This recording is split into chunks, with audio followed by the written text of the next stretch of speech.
Okay, so hi, welcome to the archive. So this is part two of the blog I was doing called Octavia Butler Unlocking Intuition as Technology. So this will be part two. But basically, using Octavia Butler's text, I want to ask other feminists, specifically like white mainstream feminists. I think maybe that's the issue. I'm having conversations with people who can't understand. I do that a lot in my own personal life. Is I'm always trying to stay in spaces where like A, I'm not wanted, or B, I'm not understood. And I think now that I'm almost done my PhD, I have to consider and be more strategic about like who's already having these conversations. So I know within the academy, like Dr. Jalki Alexander is already having this. Catherine McKittrick. There's so many other folks. And Mr. Ray Dryden. There's so many different people who are having these conversations around intuition, around spirituality, and theorizing it in a way that makes sense to academics. I just don't know.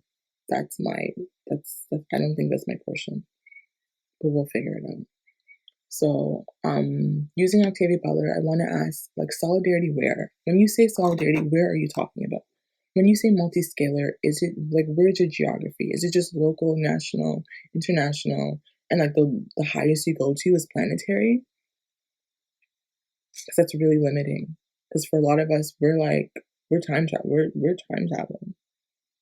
We're collapsing time-space. We're here and there and neither, right? So solidarity where?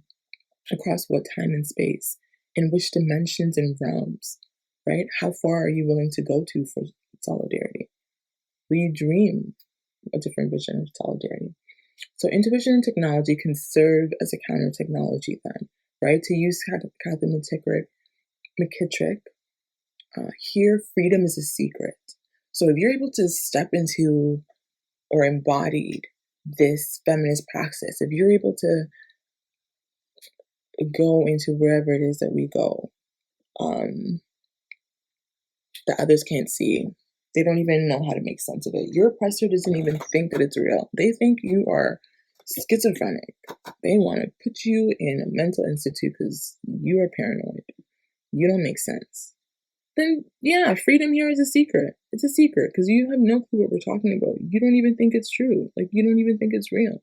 So I really like the idea that McKittrick phrases of like freedom is a secret. And McKittrick writes, geographic freedom is an unknown spatialization of secrecy that is enacted outside of white supremacist cartographic rules.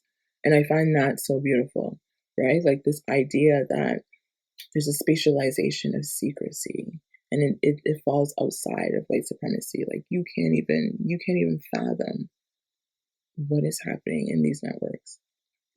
So learning to access subtle energy, universal consciousness, other people, animals, plants, water, the Akashic files, sky world, other worlds, underworld, or inanimate objects is revolutionary, I would say, in the same way that Audre Lorde found poetry revolutionary, right? So in 1984, Audre Lorde was saying that of all of the art forms, poetry is the most economical. Poetry has been the major voice of poor, working class, and women of color. Intuition is easy to access for those already limited in mobility, resources, and capital. It costs very little to access telepathy and intuition, although they can be costly. Like if you're trying to fine tune, if you're working with somebody who's like a practitioner or a healer or a teacher, maybe you might have to pay some money to better fine tune those that skill, right? That skill set. But like poetry, their intuition also is just more easily accessible, especially for like low income folks, for racialized communities of color, as well as those living with disabilities. Although granted here, you have to have some more sort of like ability or capacity to embody and decode the information. And I want to understand, I want to be acknowledged that like that could be exclusionary, right? That might not be the most accessible for some people. That actually might be ableist even, right? This assumption that everybody has the mind body to be able to embody intuition and technology. I don't think so.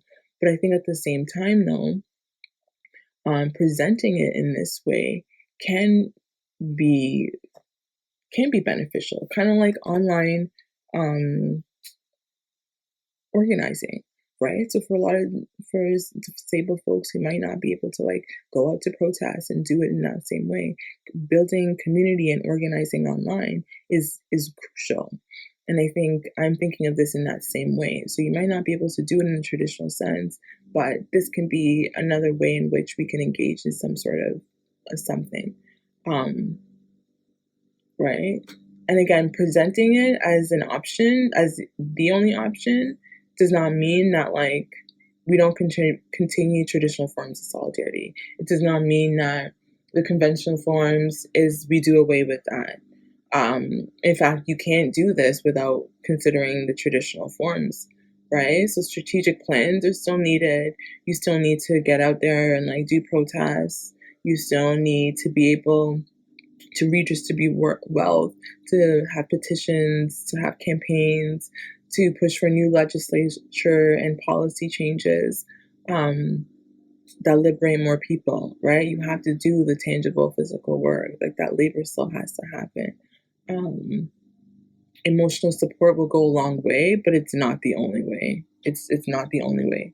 So, and I don't even think it's the best way, right? It's not necessarily the best way. Saying that you prayed for someone or like send them positive energies or love and light, or that you held space for them when they are in crisis is actually, it could be very cruel, right? And we've seen this with some of the shootings recently. A lot of people are saying that, like, we don't need your prayers. Like, we need tangible changes. We need legislature to shift. We need policies to evolve. Prayers are not enough. So while all of these are acts of solidarity, the level of impact in the labor, it obviously differs. The obvious preference would be for the latter articulations that yield more tangible results that free people sociopolitically and economically, right? That pays attention to the social, the physical, the emotional, and the spiritual, and the psychic, not just the psychic. So I want to just impress upon you that there are a lot of limitations to this, and something I'm still working out as well too. It will not save us. Your intuition might save you on an individual basis, but collectively as a society, it's not going to do anything for the systemic or the structural. It's not going to rectify any of those problems. It's not a replacement for therapy or medication, and other medical interventions are necessary for those who are living with mental illness of some sort. If anything, this might actually amplify and like agitate folks who are living with some sort of distress or crisis.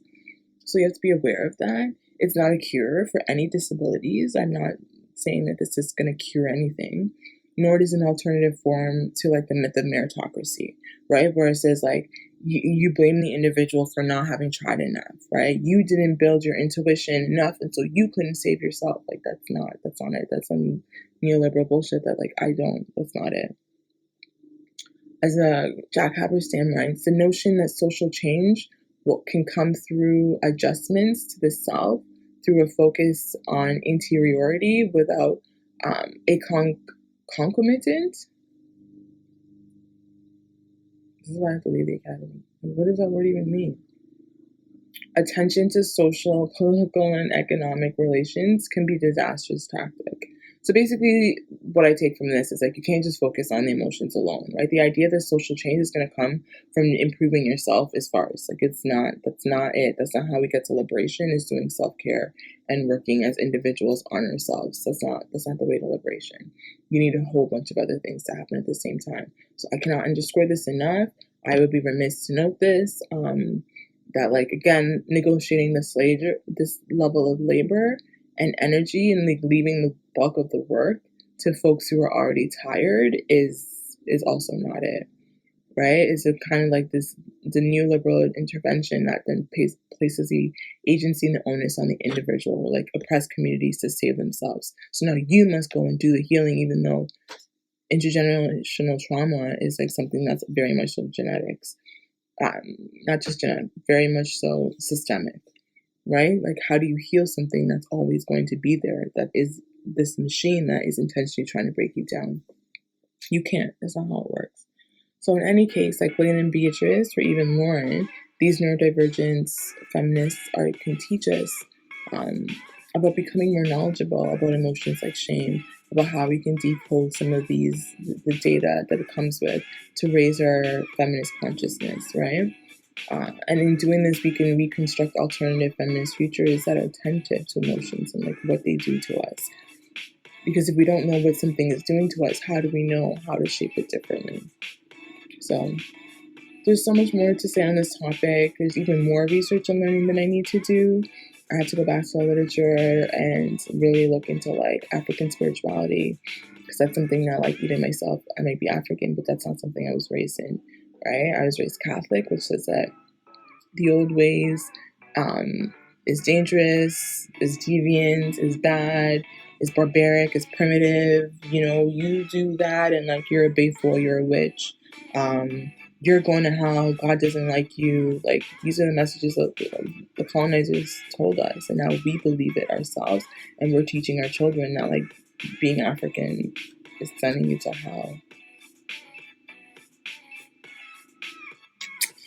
Yeah, anyway, so there's that. I have a lot more to do, I have a lot more to learn, and there's more to come.